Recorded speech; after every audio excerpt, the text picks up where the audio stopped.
Vamos a leer ahora la palabra del Señor en el libro de los Proverbios, en el capítulo 2, y a partir del versículo 6 hasta el final del capítulo. Dice así la palabra del Señor: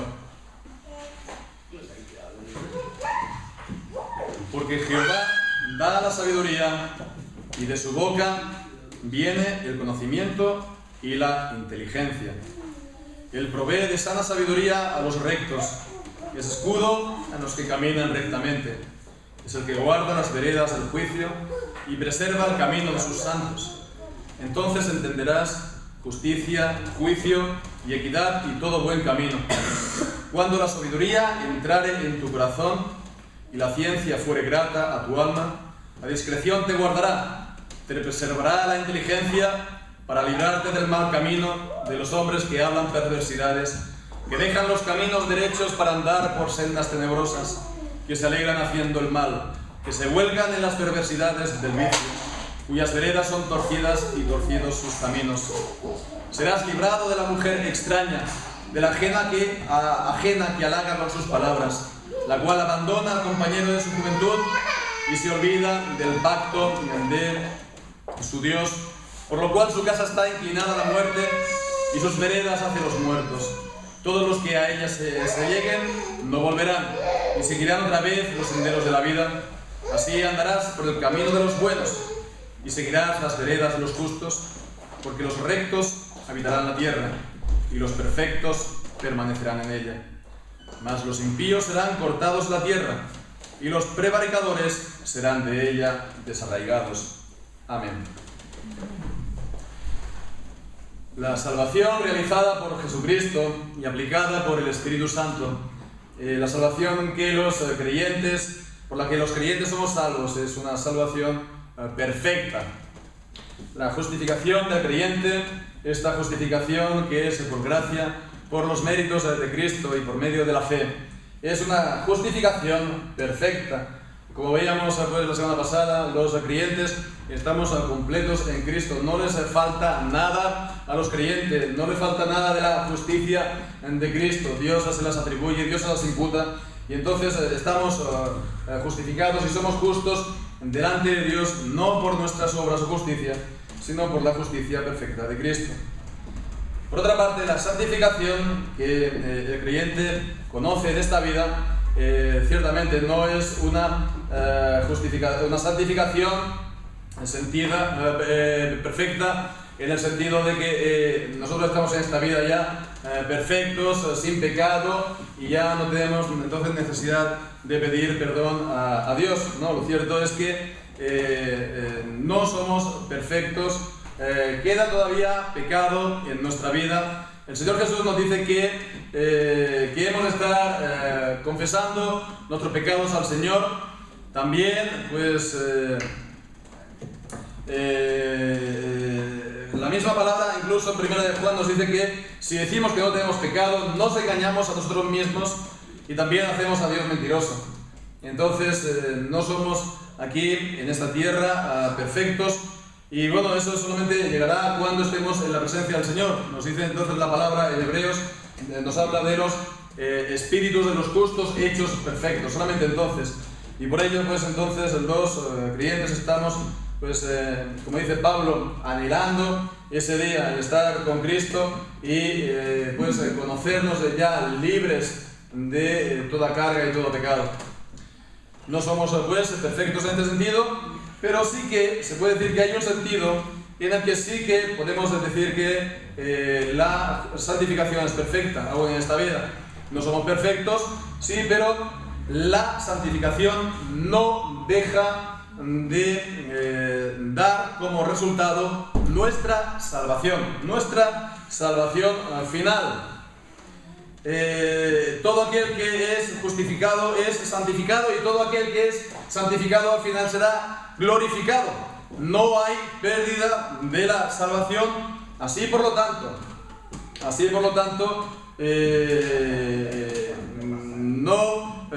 no dejamos de alcanzar esa salvación final, ¿no? Jesús dice que todo aquel que persevera hasta el fin, ese será salvo.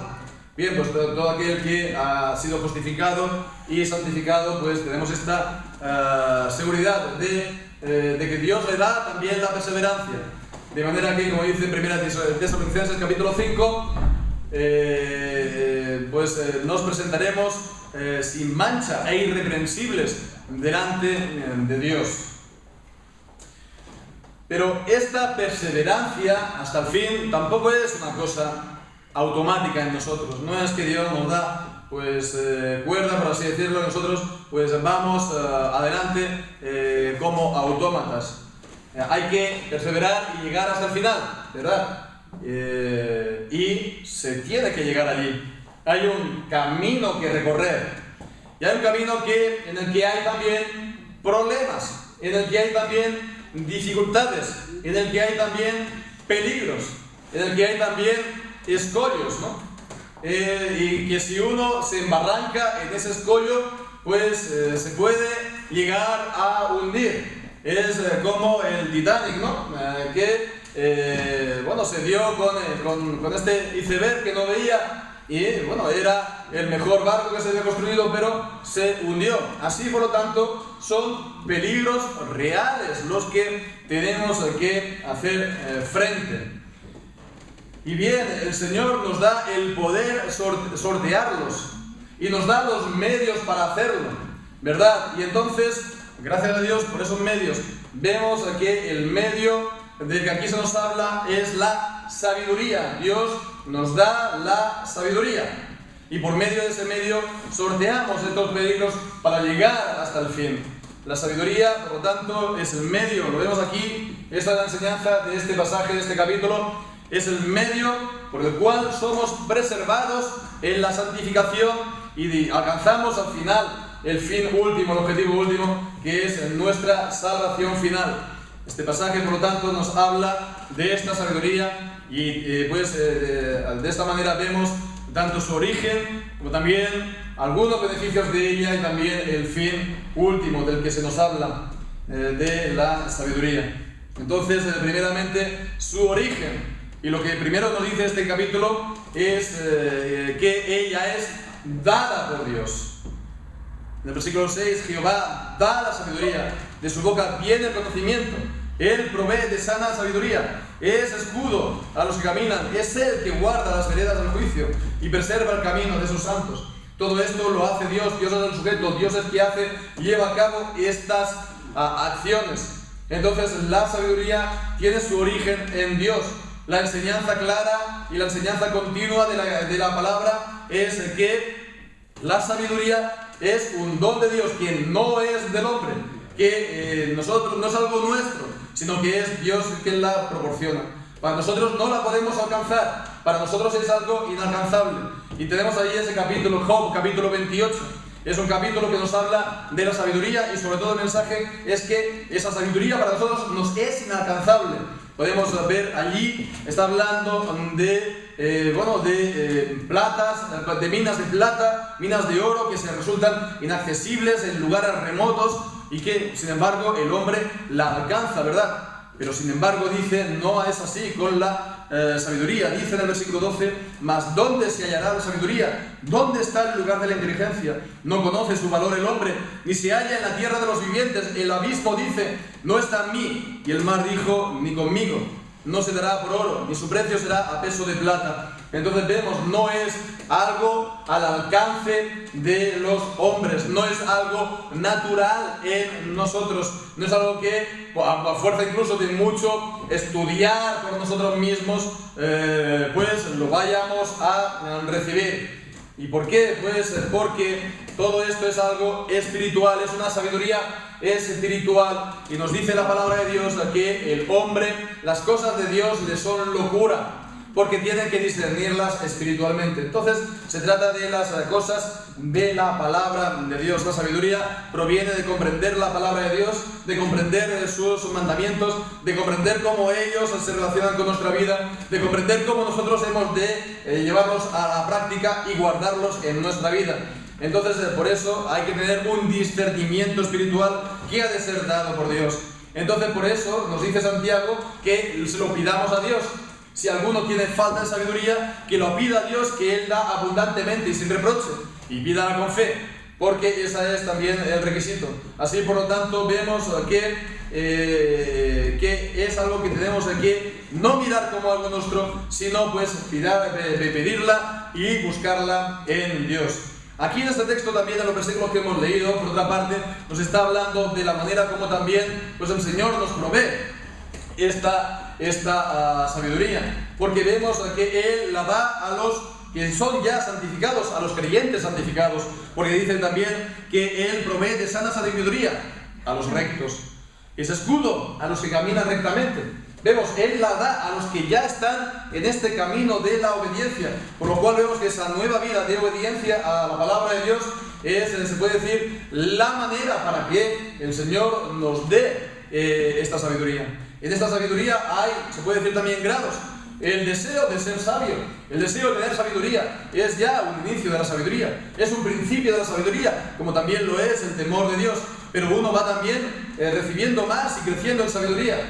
Y así, por lo tanto, se puede ser más sabio conforme uno más practica la palabra del Señor.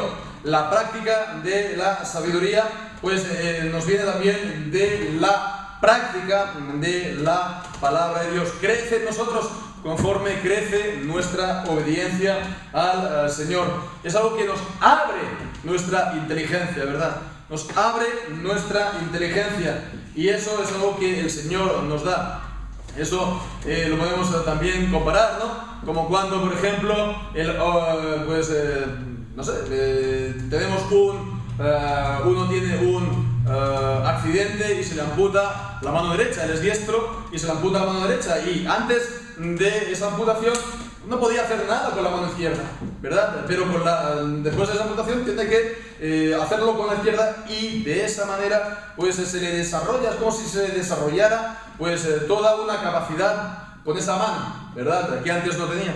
Bueno, pues eso es también lo que ocurre en la santificación con la sabiduría, ¿verdad? No porque se nos amputa nada, al contrario, pero es que el Señor desarrolla esta inteligencia, esta sabiduría. ¿Cómo? Conforme también estamos practicando la palabra del Señor. Entonces, de esa manera puede ser como lo tenemos que también llevar a la práctica, y por supuesto sin vanagloriarnos, porque no es nada nuestro, sino que es algo que proviene del Señor, es el quien da la sabiduría. Pero ahora vamos a continuación a pasar a un terreno un poco más práctico, al ver también los beneficios de esta sabiduría. Y en primer lugar vemos que ella preserva. La sabiduría nos preserva, nos guarda de muchos, decíamos, escollos. Y el primero que aquí nos está hablando este texto es de las malas compañías. Dice en el versículo 10: cuando la sabiduría entrare en tu corazón y la ciencia fuere grata a tu alma, la discreción te guardará y te preservará la inteligencia. Esto en general, y después a continuación dice: para librarte del mal camino, de los hombres que hablan perversidades, que dejan los caminos derechos para andar por sendas tenebrosas, que se alegran haciendo el mal, que se huelgan en las perversidades del vicio, del mal, cuyas veredas son torcidas y torcidos son sus caminos. Entonces, bien, nos preserva de estas malas compañías. Ya los refranes mismos en nuestra propia lengua ya nos lo dicen, ¿no? Dice el refrán, ¿no? Dime con quién andas y te diré quién eres. O también dice este otro de que quien va con un cojo al cabo del tiempo es tan cojo como él. Pues la palabra de Dios también nos está diciendo esto acerca de guardarnos de las malas compañías. Lo hemos estado viendo en el capítulo 1. Aquí también, ¿verdad? Es algo que también nos encontramos en muchos lugares, también en el Nuevo Testamento. Y en el capítulo 15 de 1 Corintios nos dice en el versículo 33 que las malas conversaciones corrompen las buenas costumbres. Las malas conversaciones, por lo tanto, las compañías con personas que hablan mal, que tienen malas conversaciones, pues eso tiene un efecto de corrompernos Y eso también a los creyentes, porque se lo dice a creyentes, a iglesias. Y por eso, pues, vemos, no hace falta mucho para que nos corrompamos, y también las iglesias. Porque dice también en 1 Corintios capítulo 5, versículo 6, que un poco de levadura leuda toda la masa. Entonces solamente hace falta pues un poco para que pues esto haga su efecto pues corrompedor.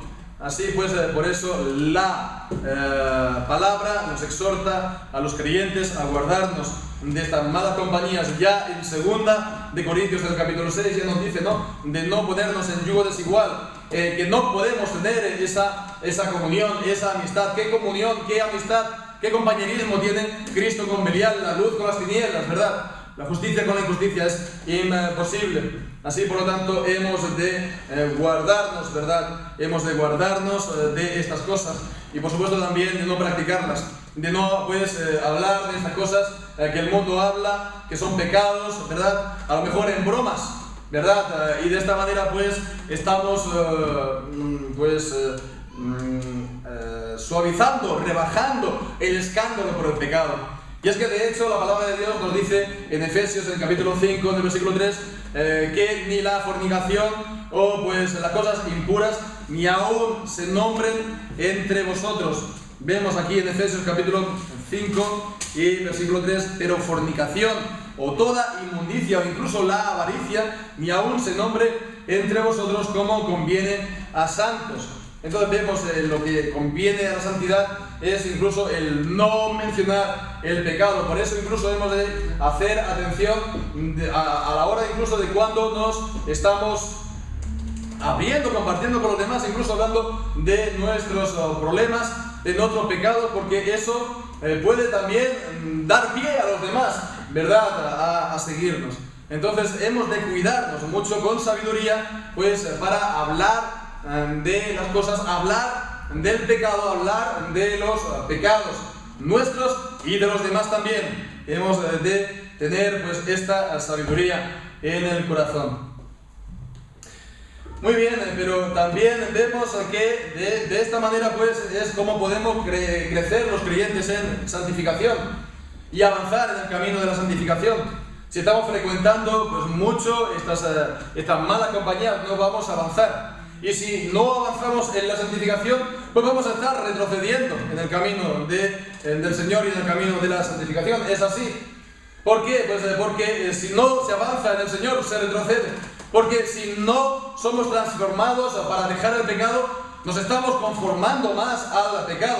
Entonces, si no se es algo más santo, pues eso significa que estamos viviendo algo más en el pecado. Entonces, por eso hemos de estar vigilando y, lo dicho, estarnos apartando de un estudiante, ¿verdad?, en el colegio o en el instituto, ¿verdad?, si frecuenta mucho a pues, sus amigos, incluso pues amigos normales, pero sale mucho con ellos, no va a avanzar mucho los estudios. ¿Por qué? Pues porque todo el tiempo que tendría para estudiar está con ellos. Pues entonces, de igual manera, para avanzar en la santidad, no hemos de estar avanzando con mucho trato, mucho compañerismo con la gente del mundo, con pecadores que nos puedan de una manera o de otra arrastrar a sus caminos. De esa manera podremos seguir avanzando. Y guardarnos de esto es nuestra sabiduría. Es importante que lo lleguemos a la práctica. Pero hay también otro beneficio que nos habla aquí también este pasaje de la sabiduría, que también la sabiduría nos preserva, nos guarda y se trata de que la sabiduría preserva a los creyentes del adulterio. Del adulterio, vemos aquí a partir del versículo 16, dice: serás librado de la mujer extraña, de la mujer que halaga con sus palabras, la cual abandona al compañero de su juventud y se olvida del pacto de su Dios, por lo cual su casa está inclinada a la muerte y sus veredas hacia los muertos. Todos los que a ella se lleguen no volverán y seguirán otra vez los senderos de la vida. Fijémonos que aquí en Proverbios se hace mucha atención al adulterio. Aquí es la primera vez que se está llamando la atención. Pero también vemos en el capítulo 5, todo el capítulo se está alertando acerca del peligro del adulterio, y también en el capítulo 7 también todo el capítulo está alertando acerca del adulterio, por lo cual vemos que es un pecado pues grave e importante, y la palabra de Dios hace pues quiere hacer pues que hagamos mucha atención también al mismo, porque el pecado del adulterio es uno de los pecados de efectos más terribles, ¿verdad?, en las personas y en las familias. Hay pecados y pecados, pero no todos los pecados tienen la misma consecuencia. Un niño que roba una chocolatina en un supermercado es un pecado, pero no trae eso la misma consecuencia que un adulto que comete adulterio, ¿verdad? Entonces, es tan grave hasta el punto que el adulterio sea el único motivo legítimo, según la Biblia, además del abandono también del hogar, para el divorcio. ¿Por qué? Porque rompe la unión de la familia. Puede ser restaurado, sí, las familias en las que ha caído eso por la gracia de Dios, pero si no media la gracia del Señor allí, pues tiene el efecto de romper las uniones más íntimas, como la familia o el hogar. Y fijémonos aquí la consecuencia que está hablando en el versículo 18. Su casa está inclinada a la muerte. Está hablando de las mujeres que adulteran dejando a su marido, y sus veredas a los muertos. Pero también vemos a los que adulteran con ella, en el versículo 19: todos los que a ella lleguen no volverán, ni seguirán otra vez los senderos de la vida. Entonces vemos que hay una advertencia muy fuerte en contra del mismo. Aquí en estos versículos se está hablando tanto del adulterio de los hombres como de las mujeres. Los adulterios de los hombres, en el versículo 19, cuando dice: serás librado de la mujer extraña. Es también lo que vemos aquí en el capítulo 5, los labios de la mujer extraña, ¿verdad? Y aquí es el capítulo de que está exhortando a que uno deje la mujer extraña para estar con su propia mujer. Entonces está contemplando aquí tanto el adulterio de los hombres como también el adulterio de las mujeres, cuando dice el versículo 17: la cual abandona al compañero de su juventud, ¿no? Al hombre que conoció de joven, y son compañeros, hay una amistad, hay una intimidad, hay un compañerismo, ¿verdad? Que no lo hay de otra manera. Y bien, fijémonos que podríamos decir, ¿qué es lo que ocurre? ¿Por qué estas cosas suceden? Pues fijémonos, yo encuentro muy importante también, interesante, llama la atención lo que dice aquí en el versículo 16, de la ajena que halaga con sus palabras. Halaga con sus palabras, ¿verdad? Puede ser con las palabras, pero puede ser también que, la idea misma es algo que halaga a las personas. Es que el adulterio apunta al ego de las personas, a nuestro ego. El pensar que podemos interesar a otra persona, o que uno no se sienta tan mayor, o que la vida tiene algo de interés, ya no hay tanta rutina. Entonces, pensar que puedo resultar interesante para otra persona. Entonces, fijémonos que eso está envaneciéndonos, ¿no? Y bien, puede eso resultar atractivo por un momento, porque apela al ego, pero al final es una terrible acción, porque no se han mirado las consecuencias de estas acciones. Es una terrible necedad, ¿verdad? Y aquí los capítulos siguientes hablará que es aquel como que se echa fuego encima sin que sus ropas ardan. Claro que va a arder. Hoy diríamos aquel que se echa también gasolina, se prende fuego a lo bonzo, es lo mismo.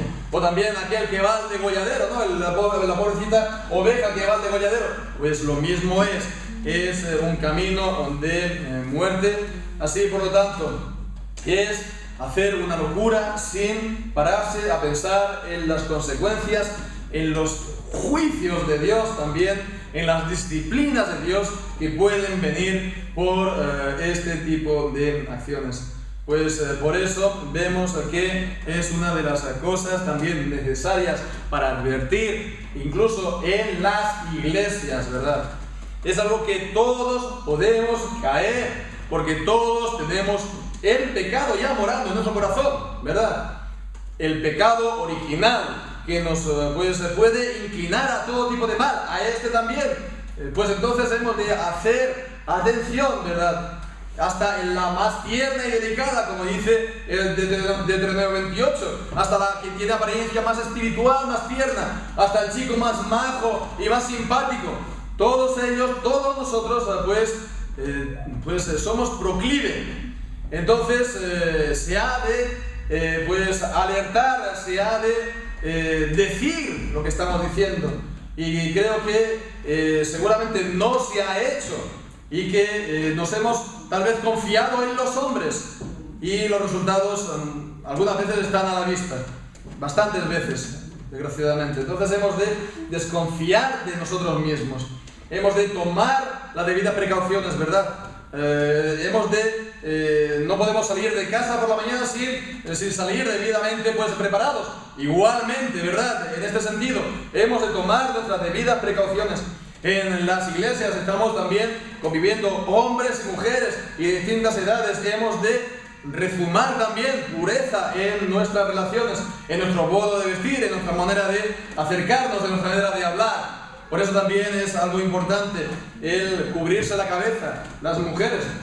Y esta ordenanza que es para el culto es una orden del Señor, pero también es algo que marca en cuanto a las relaciones en la familia, la sumisión de la mujer al marido, el orden bíblico en la familia. Y también creo que esto da también unas consecuencias fuera del ámbito del culto, ¿verdad?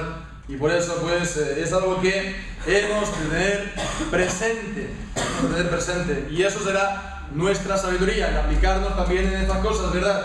Porque nos guardará de este terrible pecado y de sus terribles consecuencias. Y bien, ya por último, en este texto vemos acerca de la sabiduría, el fin que ella nos proporciona, que ella nos da el vivir esta vida de rectitud. Dice el versículo 22, andarás por el camino de los buenos, seguirás las veredas de los justos. El camino, la vereda, la vida, en la Biblia se compara a un camino, ¿verdad? Y también vemos lo que dice el versículo 21, porque los rectos habitarán la tierra y los perfectos permanecerán en ella. Entonces esto es una idea, la de habitar la tierra o la de heredar la tierra, que está muy presente, ¿verdad?, en la Escritura. Pensemos incluso Jesucristo, ¿no?, cuando dice las bienaventuranzas, ¿no?, bienaventurados los mansos, porque ellos recibirán la tierra. O también cuando dice podemos leer en Mateo 5 la bienaventuranza.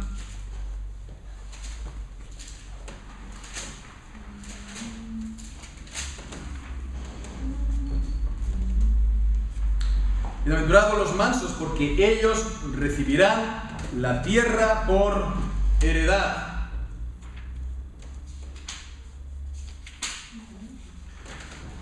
Y bien, esta idea de heredar la tierra, en principio, en primer lugar, está haciendo referencia a las cosas de esta vida, ¿verdad? Los israelitas habían recibido, después de la conquista, cada uno su porción, y era la porción de las familias que se iban transmitiendo de generación en generación. Entonces, eso era la muestra, la señal de la bendición de Dios, el recibir esa porción en heredad, el no tener que abandonar el lugar y a irse fuera y emigrar, como por ejemplo Noemí y su marido, ¿verdad?, la suegra de Ruth, porque tuvieron que abandonar su lugar por causa del hambre, o sobre todo por ser llevados al exilio, en cautividad, por otros países, por otras potencias que lo llevaran fuera.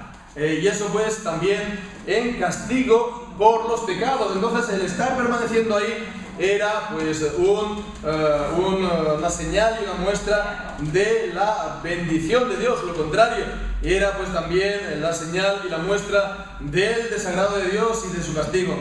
Bueno, hoy en día pues no creo que seamos nosotros pues propietarios de propiedades o de heredades en este sentido.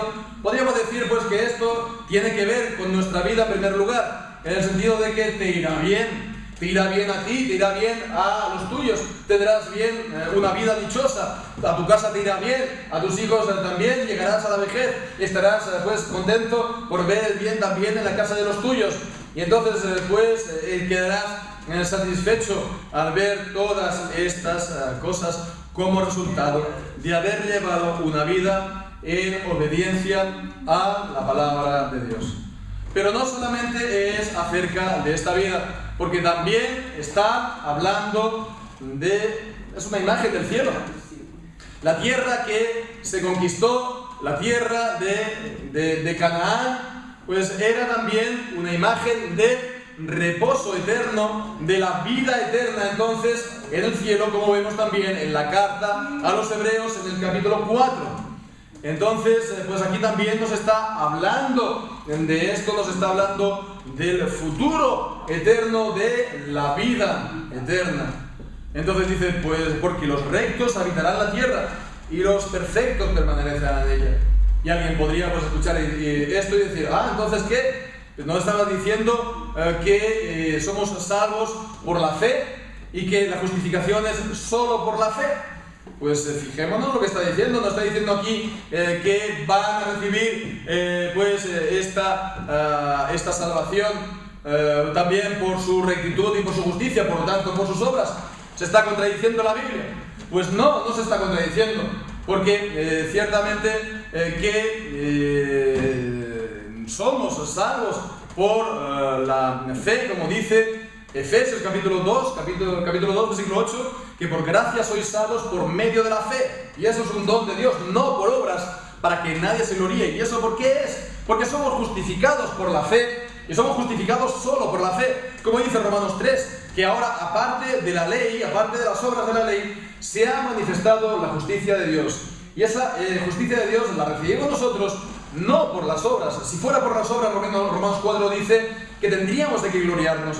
Pero es por la fe, es Dios quien justifica al impío. Entonces Dios nos considera justos, nos atribuye justicia, nos imputa la justicia de Cristo, solo por medio de la fe.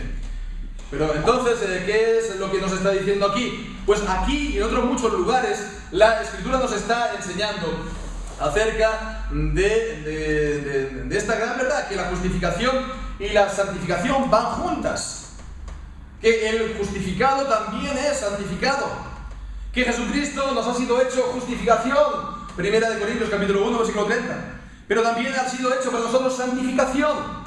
Entonces no recibimos solamente a Cristo para justificación, lo recibimos también a Cristo para santificación. Y allí donde está la fe, pues ha de haber también las obras. Si hemos recibido a Cristo por la fe, ¿verdad?, para la salvación, también han de estar después las obras, han de engendrar las obras, ¿verdad? La fe que se mueve por el amor, Gálatas 5. Entonces la fe tiene que dar como resultado, como frutos visibles, las obras, porque si no, nos dice Santiago, esa fe no vale. Esa fe es una fe muerta, diciéndonos pues entonces que uno todavía está muerto en su pecado, porque pues, está todavía en sus pecados. Entonces dice también más Santiago en el capítulo 2, y leemos allí que el versículo 18 dirá alguno, tú tienes fe y yo tengo obras, muéstrame tu fe sin tus obras, y yo te mostraré mi fe por mis obras. Tú crees que Dios es uno, bien haces, también los demonios creen y tiemblan. Y dice, vemos, mas ¿quieres saber, hombre muy vano, que la fe sin obras es muerta? ¿No fue justificado por las obras Abraham, nuestro padre, cuando ofreció a su hijo Isaac sobre el altar? ¿No ves que la fe actuó juntamente con sus obras y que la fe se perfeccionó por las obras? Y se cumplió la escritura que dice, Abraham creyó a Dios y le fue contado por justicia y fue llamado amigo de Dios. Entonces, bueno, alguien dirá, pero dice aquí que la fe actuó juntamente con sus obras. Entonces somos salvos, somos justificados por la fe y por las obras. Una vez más, no porque somos justificados solo por la fe. Nos dice también Pablo en Romanos 4, en Gálatas 3, en tantos otros lugares. Es solo la justificación por la fe. Pero aquí nos está hablando de dos justificaciones, Santiago. O nos está hablando de la segunda justificación. Pablo nos está hablando de la justificación delante de Dios. ¿Cómo Dios nos justifica? Pues por medio de la fe. Y aquí él que nos está hablando, pues está hablando de la justificación delante de los hombres. Porque vemos aquí en el versículo 18, pues muéstrame tu fe sin tus obras, y yo te mostraré mi fe por mis obras. ¿Cómo la gente nos considera que hay creyentes? ¿Cómo la gente considera a uno que es creyente? Viéndole a la fe. Bueno, pues la fe es una cosa que en sí misma no se puede ver. ¿Cómo se puede ver eso? Pues si eso da lugar, engendra y es seguida, por lo tanto, por las obras. Es de esa manera como la gente pues, nos considera justos. Dios nos considera justos por la fe en Cristo. Y ellos nos consideran justos cuando decimos que somos creyentes y ven una vida de santidad y de justicia delante del Señor. Por lo tanto, vemos, Jesucristo ya lo dijo, la sabiduría es justificada por sus hijos, lo dijo del Evangelio. La sabiduría es considerada así, ¿verdad? Y reputada por la gente, valorada como tal por la gente, por lo que hacen los hijos de Dios, por el comportamiento de los hijos del Señor.